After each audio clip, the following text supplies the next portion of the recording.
I'm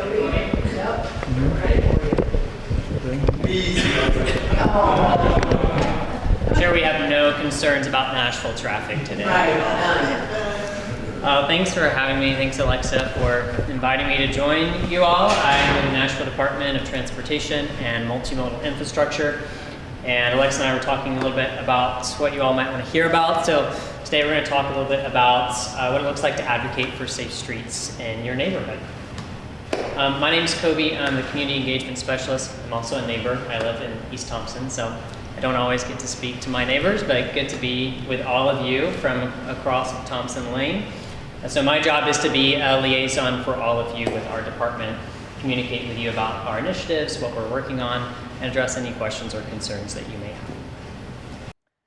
As you may know, the Nashville Department of Transportation and Multi-Infrastructure is still a baby. We just started a couple years ago. Before that, we were Public Works. Our responsibility is to maintain any of the public right-of-way that belongs to Nashville, not the state.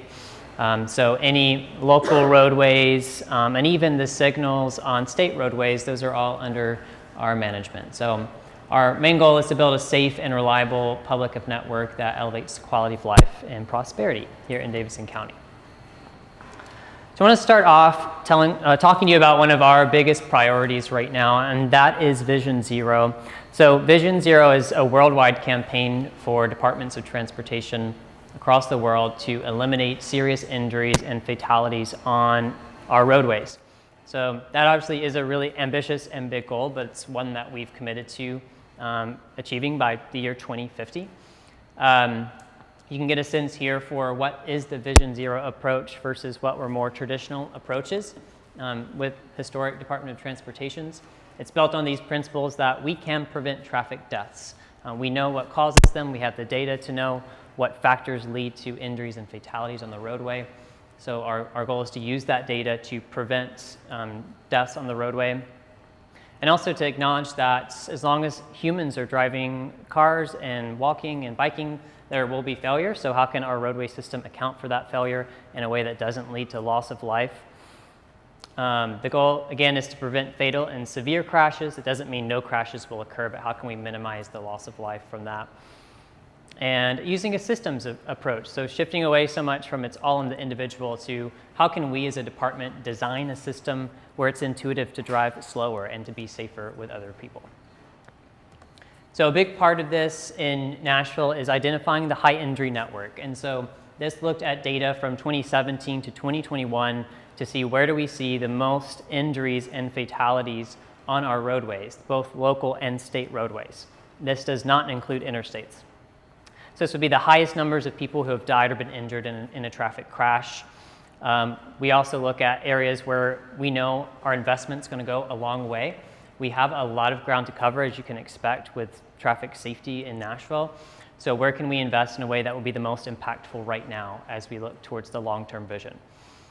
We also consider, we know that traffic injuries and fatalities occur more often in vulnerable areas and for vulnerable users. Obviously, if you're not in a vehicle, if you're walking or biking, if you're on a motorcycle, you're more vulnerable to the effects of a traffic crash.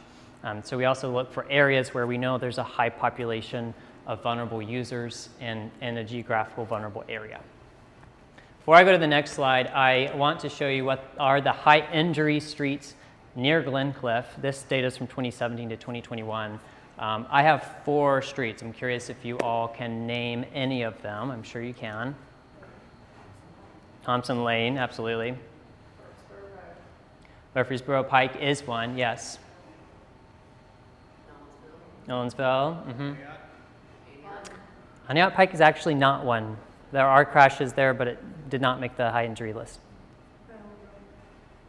I think Bell Road is. I didn't look that far out, but the last one, which is kind of included with Thompson Lane, is East Thompson Lane.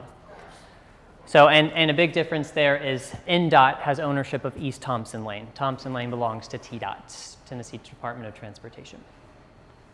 It's kind of hard to see, but you can see the severity. There's low to high priority, high injury network. Again, we have a lot of ground to cover, so we start with the highest priority. You can see some of that would be the southern part of Nolensville Pike starting at McCall, going south, This is Murfreesboro Pike over here, and even the South Lake Thompson intersection is a high injury intersection. Is there somewhere we can access this map? Yes. Yes, you can. I know it's really hard to see on this green concrete brick, but I can send Alexa or Sherry the link. We have a whole dashboard that walks through the reports, and you can explore this. It's interactive like Google Maps and see where are those highest injury areas. But I want to show some examples of how, what does the Safe Streets approach look like in the past. I love using the example of 51st Avenue in the Nations. I'm not sure if you all have been there. This is an example where actually the neighborhood group came to the city and said, we're seeing a lot of problems with 51st Avenue. In particular, they had a lot of big semi-trucks cutting through at a time when that area was developing, getting a lot more residential and commercial areas. More people were wanting to walk and bike around the neighborhood. So they came to the city and said, we'd like to try something different.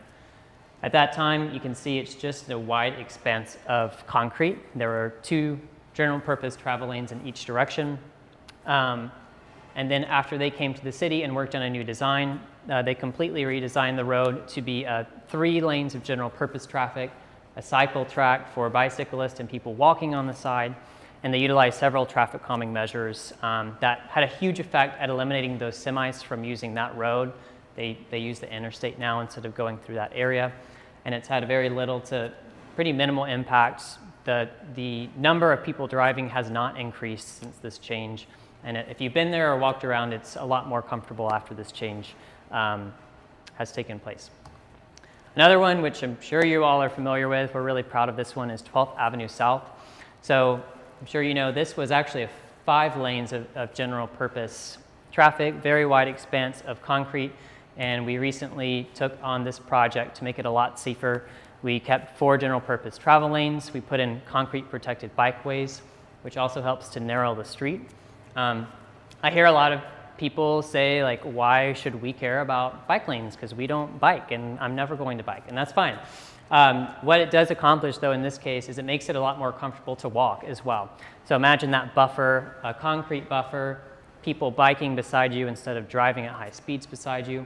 All of that's a buffer from the sidewalk for people walking as well. And there's some other features here you can see, like, for the crosswalk, these are rapid flashing beacons where you can press the button and they flash to draw attention to someone crossing, as well as a pedestrian median island where you can kind of get to the middle and check to make sure it's safe before you go all the way across. Also, bioswales. NDOT projects are a great example to invest in more nature, more street trees, more vegetation in the roadway. We know the heat island effect is real, where the heat just radiates off of that concrete and creates a really harsh environment for, again, people who aren't in cars. So in this case, we used a lot of the concrete medians, you can see it on this side, to be bioswales where there's native plantings. If we have space, we'll do street trees as well. So let's talk about how you can get involved with NDOT. So this is the community participation spectrum here and gives you a sense of the role that you can take with getting involved with NDOT projects. And it goes kind of on the left side of the screen, you can see the most passive form of involvement, which is kind of staying informed about projects. And as you move to the right, it's more community involvement with empowerment. So I kind of want to walk through each of these sections about how you can participate with the work that NDOT's doing. So yeah, how do you stay informed and aware of the projects that NDOT has in your community? Some of these are really basic, but always want to mention these resources. Nashville.gov is our home base for any information about NDOT projects. You can find the NDOT page on Nashville.gov. We also are required by law to post all of our events within 48 hours. So all of our events, you can subscribe to know when they're happening. So we're not catching you by surprise if one's happening near you. Any press releases or news will go on the news part of the website as well. Then we have social media, newsletters. All of these things are ways that you can kind of stay on top of what projects we're working on. You asked about Vision Zero. We have trackers for a lot of our programs. So if you want to see, and most of these are very up to date. So if you want to see what sidewalk projects we're working on right now, bikeways, traffic calming, capital projects, Vision Zero, These all have trackers as well where you can look at different areas of Nashville to see how things are going. And I want to mention too that NDOT has a variety of programs, and this is really helpful for you all to know when you're getting involved with NDOT projects, because it's important to know like which program or bucket is this fitting under to kind of get a sense of what leverage, what influence can you have in shaping that project. We have our walk and bike program, which has this plan and goal of building more sidewalks, building more of a bikeway network in Nashville. I'm sure you all are familiar with traffic calming. I have some updates for you all because I know you have a few here. I mentioned Vision Zero, traffic management. So after you asked about the camera earlier, it just all clicked in my mind. So we are starting a new traffic management center, which is a way to make traffic flow more efficient in Nashville. And we just finished trenching and installing fiber all down Nolensville Pike, which allows us to actually give some intelligence to our traffic signals. So that camera probably is our camera. We have a traffic management center where we can monitor traffic across the city and change signals in real time based on accidents, or based on crashes that may be happening to help with emergency response, those sorts of things. So that's probably an NDOT's traffic management center watching Nolensville Pike traffic. Getting involved, so there's kind of a variety of ways to get involved with NDOT projects that are happening. One example in East Nashville is an East Nashville Spokes project. So let's say you were looking at the bikeways tracker and you saw there's some bike lanes planned for near you, if maybe you live or work or like to go to East Nashville. Usually what happens when you click on that area of the map is it kind of brings up this menu that gives you all the information, when it's expected to start and finish, what the budget is, all those sorts of things. And you can go to the website for those pages. All of our major projects have web pages with information. How can you engage with this project? Where is it in its progress? So in this scenario, there's some renderings of what the potential design could look like. And usually there's a way, how can you share your input or get involved? There's usually a way to do that on the web page as well. A few local projects I wanted to highlight for you all. One really, really big one, we're excited, we announced this week, the federal DOT has given us $15 million to make Nolensville Pike safer for all modes of transportation. So this, again, this is the high priority area of the high injury network that goes from McCall all the way down to Harding maybe, I forgot how far it goes. It definitely goes beyond Harding. But it's like a 3-mile segment of Nolensville Pike where there have been just a really high volume of crashes, especially those involving people walking, people taking transit and biking. So the federal money that was just announced starts at McCall. Correct. And goes out at South. Mm-hmm. So really, so they're not doing anything without McCall downtown. The federal grant only covers those limits. We still have a decent amount of funding for Vision Zero, and I know they are working on other projects on Nolensville Pike. The grant process is super competitive, so they had to be pretty specific with the ask for that. So because the data showed that was the highest priority area, that's why that was chosen there. There's going to be a sidewalk here soon on Foster Avenue. Yes, you have a question. To be clear, this does include prevention of car versus pedestrian accidents also? Protection in what sense? As in people getting hit running across Nolensville Road, because it's a huge problem. I can't, there have been a lot of deaths, and I'm surprised there haven't been more, because I've nearly hit several that ran right in front of me. Yeah. So a lot of the issue is there aren't many safe places to cross Nolensville Pike, as I'm sure you've observed. This type of grant is specifically to enhance safety for people who aren't in a vehicle, and also, as we're making it safer for people walking and biking and taking transit, it also makes it safer to drive because you're more aware of people crossing the street, that sort of thing. So they'll do things like a hawk signal, which we don't really have many of these, but it's kind of like a red light for a pedestrian. It brings a lot of attention to people crossing the street where there's a long way between intersections to cross. That, we just got approved for that this week, so there's a lot still to be determined about the details of that project. So that would improve the bike lanes on that stretch of Nolensville Road then? How it's just, there's no buffer between 40-mile-an-hour vehicles and bikes? Right. That's my understanding, but again, there's still a lot of details to be determined about the specifics. Okay, East Thompson Lane is also in the high injury network, also in the priority bikeway network. So there's a multimodal project just now kicking off there. I think some of you came to our very, very early meeting, so thank you for getting involved early on.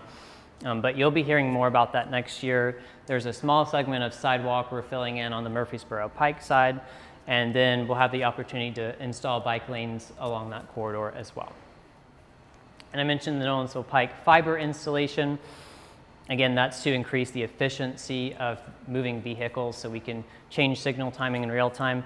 Before, if we wanted to change signals, we had to drive out there and plug something into the box to change them. So now we can monitor all of that remotely for event management, like when NSC games are ending. If there's a major crash or something like that, we can change that in real time. Oh, we got to skip Foster Ave. What's going on with the sidewalk there? Foster Ave is a sidewalk project that's going down a few blocks. So I think that's Ludi. I think it goes down to Ludi. To Whitsett, thank you. Whitsett. And Thompson Lane down? from East Thompson, yes.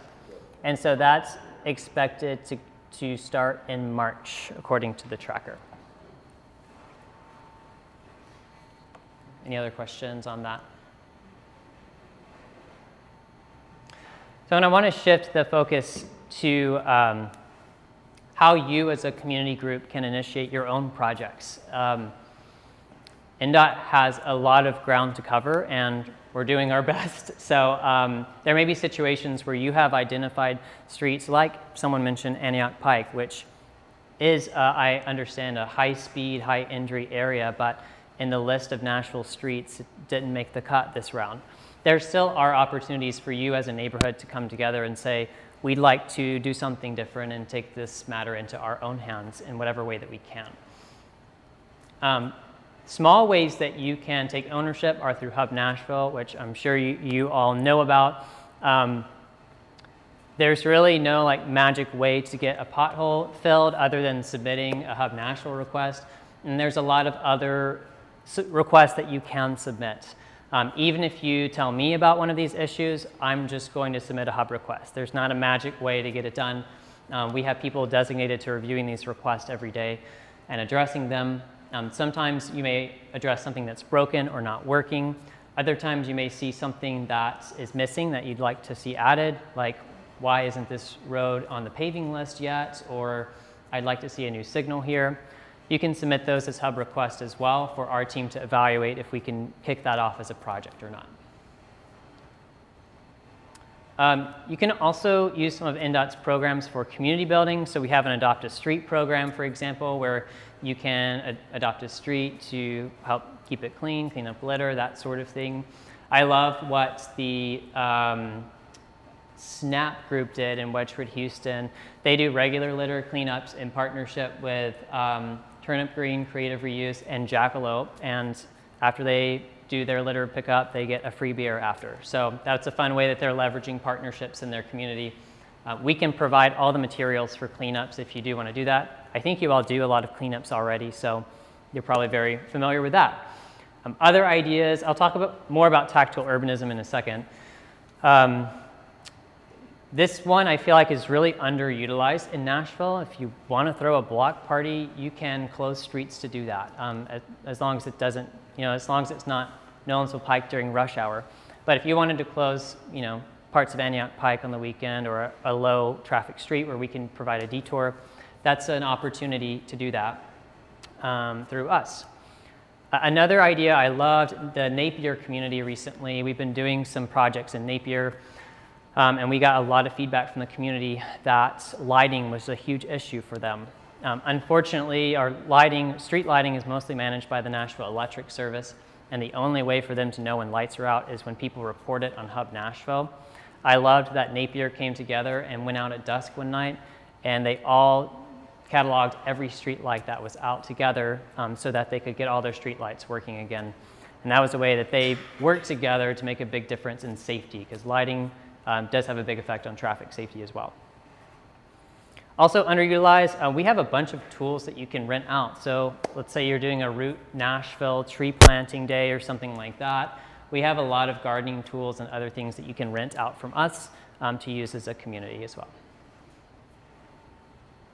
But more on tactical urbanism. So tactical urbanism was not invented by NDOT. It's been something that many advocacy groups have taken advantage of. It started as a very grassroots, in the night kind of thing, where people would go under the cover of night and paint their own crosswalk, or put planters in the road or something like that, put speed humps in the road, something like that.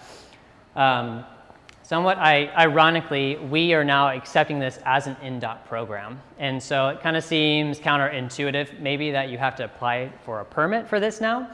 But the reason for that is, if you were to go as a community and put your own speed humps down on Radnor or something like that, and we found them, we would just take them away because of the liability. With the Tactical Urbanism program, you can now apply and let us know what you want to work on, and we'll let you know how to make it compliant, what signs you need to put up, that kind of thing, and you can leave it there. We kind of give you permission to do that. The other really big win for this is we will have funding starting in January for these projects, which was a huge barrier for communities. It does cost money, even with, there's a lot of low-cost materials, but we wanted to eliminate that barrier for communities. So you can apply for funding with your application as well to implement these changes. The pictures here are also Napier. Walk Bike Nashville did a big tactical urbanism project for Bike to School Day, where we worked with them to install temporary bike lanes so that kids could all bike together to school. And they used that as an opportunity to get feedback on how that was working for the neighborhood. And we did get some helpful feedback. They really didn't like roundabouts because they were confusing. So I know they've looked at some different options. This is a really good way to try out new configurations as well that are temporary and that also give you more ownership to do that before NDOT gets there. I mentioned 51st Avenue. So tactical urbanism was a really crucial part of the neighborhood getting support to make that major change to their street. They actually did a block party. They closed down 51st one weekend and had a block party where they did, this is called a parklet, where you take a parking space and you turn it into a small park. We also are launching that program as well as part of tactical urbanism. They had a skateboard ramp and all kinds of things to draw out their neighbors. It was a great community building opportunity and a good way for them to reimagine, what if this street was different? What if it was pleasant to be on this street and not scary? What if there was a sense of delight and enjoyment that came from being here? So that was really effective strategy for them. Belmont Hillsborough on the left, you see an example of a tactical urbanism traffic circle, where all they did was paint a yellow circle, put up traffic cones, and 2 or 3 bushes in the middle. And they tested out this traffic circle. They liked it. When we had the time and funding to do it, we came and made it permanent later on. And that's something we could do on McCall in different spots or hang out. I don't know the details of McCall. It's something you can submit an application for, and our team can see how you can make that work or not. I don't know if that's a state route or not. Do you know? It's not. Okay. So it's more likely to happen when we don't have to involve other agencies as well. One closer to here, this was Nolensville Pike and Elysian Fields. This was kind of a way of drawing more attention to people crossing the road. Those are called curb extensions. So a lot of times when you see people really flying in, making those right turns, that can be really dangerous for a person crossing to get a right hook from a person driving. So they just put paint on the road and delineators to cause drivers to slow down as they were turning and draw more visibility to people crossing the road, as well as a little tactical urbanism median there, an island to take refuge before they complete the walk there as well. And that's also helpful if someone's turning left. It slows their turn as well, because sometimes people will just start over here and zoom through, and that slows the left turn as well. So this information's on our website. We have a whole tactical urbanism guide with other ideas and examples. Most of the examples I showed you were done by a nonprofit called Civic Design Center in Nashville. They have been working really closely with us on how to make this a program. We have the application live already, so you can submit applications. And the app is actually really helpful in determining some of those details that will be important for us in permitting. So it tells you if this is a local or a state route. It tells you if it's in the high injury network. Gives you a lot of details that are helpful to consider in planning your project and doing your application. So there's a variety of opportunities like tactical urbanism coming out. Parklets, this is Wilburn Street Tavern in McFerrin Park, I think, where they just unleashed their first permanent parklet, where they took 2 parking spaces and provided seating for 1 or 2 dozen people. It's really helpful for restaurants and businesses who would rather use the street parking in front of their business for a park or for more seating. This was very popular during COVID, and we got feedback from business owners that they wanted to do more permanent installation. Now, Frothy Monkey downtown has one as well. So this is also an open application with us.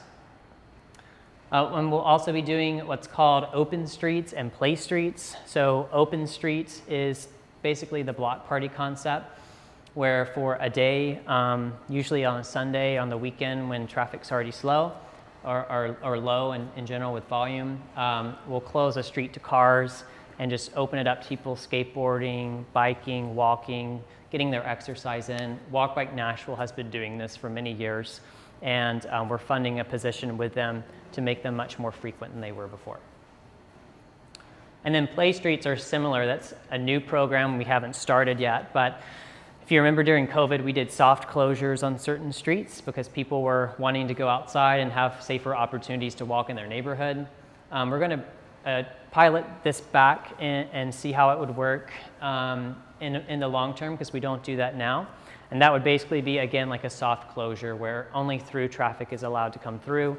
The speed limit's very low, like 15 miles per hour, and the priority is for people who are walking and biking. Those are really helpful for areas where you need a sidewalk, but it's just not on the priority list right now. Applying or going to get it designated as a play street is a way to provide some alternative ways to make it safer to walk in your neighborhood before we can get the sidewalks installed. So that's what I have. I got a few updates from our traffic calming team. If it's helpful for you all to see these, you may already know. But South Lake has been done for several months, I think now, and we installed delineators to address the cars that were kind of going through people's yards to get around those. I know Collier Ave, the ballot was approved in May, and I know that install date is a long turnaround time. So we're looking at summer to install those. That's because we only have one contractor right now who's putting out the cushions, and they're out every day as long as the weather is permitting to install them. So there is a little bit of lapse in the install time for those.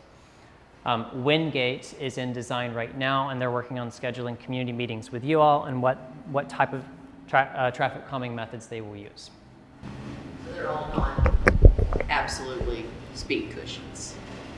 Most are speed cushions. But if you really didn't want them, you could ask for alternative options. The reason we do those is because they're cheap and fast to install and effective. I'm just curious. Every time one goes in, there's a real love-hate throughout the neighborhood. Yeah, I know. I experienced that. The meetings. Right. Yeah, yeah. It's a trade-off for sure. That Wingate design would not include any sidewalks. And traffic calming is different from the sidewalk program, so this is just for speed cushions or another calming mechanism. I understand you're talking about the sidewalks and Because we have ditches on both sides and there's that water passage issue Yeah. that they are going Yep. to do eminent domain and come up into our yards and plant sidewalks. Is that anything you're hearing? So I'll address the design complications. Yeah, so the reason that sidewalks can be so expensive and take a long time to build is when we have to address stormwater as well. If there's not a curb there and a gutter, that means the price is pretty much doubled, and we have to work with Metro Water to address the stormwater issues. And usually we have to work with utilities, Piedmont, again, Metro Water, cable companies to relocate those as well. That's why they can take a long time and they get expensive. We don't just use eminent domain. We always negotiate and talk with homeowners if we do need to acquire right-of-way for those projects. A lot of times we do own some of that strip that's in your yard. Some of that does belong to the city, and we'll make sure you understand, and we send out people to survey what exactly belongs to the city. Usually we give ourselves a buffer on the edge for sidewalk installation. If we do need to acquire that though, someone will be in touch with you directly to talk about that and pay you a fair price. Is there any way for the people that are building these new houses on like Peachtree to get a variance? Because they're building the sidewalks now to the new code, which means they don't line up with the sidewalks that are already existing. So you get these weird little dog legs where all of a sudden it's up right at the street, and now they're gonna have to set back from the street for the sidewalk for the new houses. Yeah. Is there some way, there's not any way that they can get it to at least match what was there before? That's a good question. I don't know the answer to that. If there are specific examples, I'd be happy to look into those with our development team. Yeah, I don't have a better answer for you. Sorry. Yeah, take a little drive down Peachtree where they put up the couple Yeah. of new tall skinnies. Yep, I've seen You see that. exactly what I mean. Yep. Right on Antioch too, right next to the middle school, middle school. The Yeah. 6 or 8, however many houses they put in there. Probably anywhere where there's a sidewalk. Yeah, but that's one Yeah. where I walk specifically. They've got the sidewalk in, and then the rest of the sidewalks on Antioch are right up against the road. So Yeah. that's That's a good question. a really obvious one right there on Antioch. Yeah. And I will say, I don't know if you all are aware of this, but we are not requiring developers to build sidewalks anymore, so that will also be changing. We're not allowed to because we were sued. So that is now going to be optional for developers to build those sidewalks. What is the option? If they choose to spend the money on them, they can do so. Oh, I thought they had to give to a fund if they didn't. We can't require that anymore. If there had been a sidewalk pre-construction, must there be one after? Yeah. Pretty sure they need to put it back, yeah. It's probably part of their design when they go to zoning. They got to show that they're going to make it similar to what it used to be. Do you have the link for, to apply for a permit for some type of urbanism? Yeah, I'd be happy to share that. And we can file that January 2nd. You can file it today. You can file it now, and the Okay. funding will be available in January, starting in January. Yeah. Block parties, every street. Sundays. All weekend. Yeah, every day of the week. I'm just kidding. Any more questions?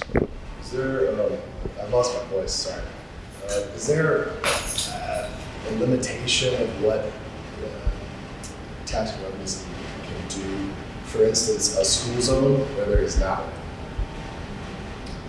Implementing a school zone where there's no school? Like, try it out, because apparently, according to Jimmy, NDOT doesn't want a school zone where there are 3 schools on Foster. That I have to go through in the morning because my son's daycare is there. If it's not freezing, I bike in there. And it's either people passing in the bike lane or everyone's negotiating turns here and there. That's fine. If someone's being really impatient, I don't want them to go. But yeah, people are going to work together. If I go early, there's sometimes an officer, but he's parked in the bike lane. And he's not really enforcing, he's just kind of keeping an eye on things. Oh, I'm not yeah. sure what the disconnect is, right? There's some school zones, but no school, it's no schools, but no school zone. Yeah. And that's why at Nashville School of the Arts, right? There's Yeah. School of Arts, STEM, and then maybe like another one mixed in there somewhere. That's a good question. I know. It's state property, too, it's a state campus. Yeah. So, The school zone requirements are governed by state law, but I can look into that and see why that's not designated the school zone. yeah, I mean, if they don't want it, at least show us why not. Yeah. Find a way to make it like a school zone. Figure out how to like make a it, school make it zone, work. yeah. Because I mean, like, yeah, there's a bunch of industrial on one side, so no one lives over there, as far as I know. Yeah. So it's industrial, and then state department Department of Safety, and then like some schools, and then 413 is there, so it's mostly uninhabited. You've got massive trucks going in and out all the time, and they're supposed to all turn left, but because of the traffic, and that it's a pretty popular shortcut if the other roads are busy. Yeah. Foster's an arterial, so that might be part of it, but there are school zones on Millersville, so. Right. It's kind of Yeah, that's confusing. a good question. I don't get it. I don't know whose balls greased on that. Yeah, I can check on that and let you know. And